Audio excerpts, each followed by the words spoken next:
Hello guys! Welcome back to our channel. Our muscle for today is splenius muscle. There is a two splenus, the splenius capitis and the splenius cervicis.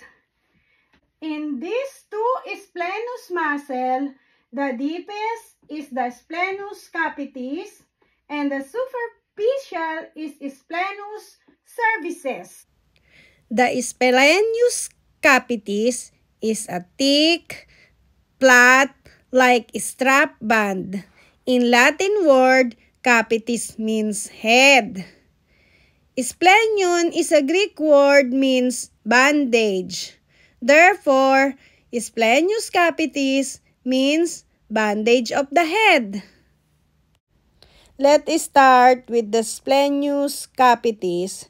Its origin is lower cervical C3-ish, also in the upper thoracic T3-ish to T6-ish spinous process. Spinous process means here on the tip of the spine. And let's attach it. We start from T6 and we attach also until T3.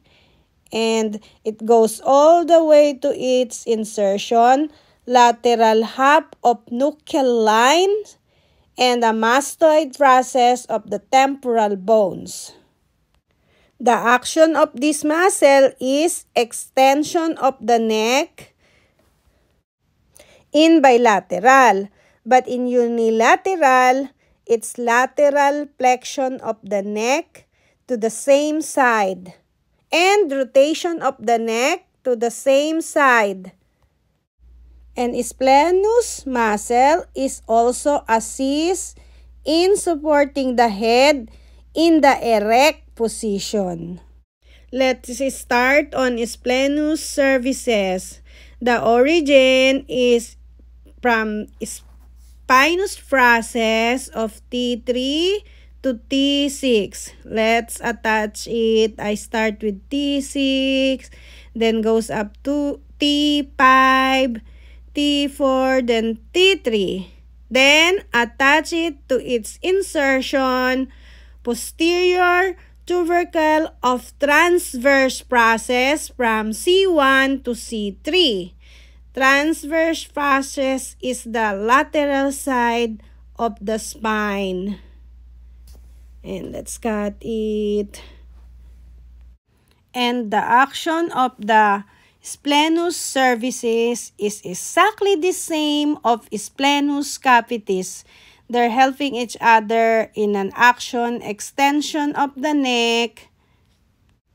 And in unilateral, it's lateral flexion of the neck. It's folded the neck to the lateral side. And it's to the same side. And also rotation of the neck.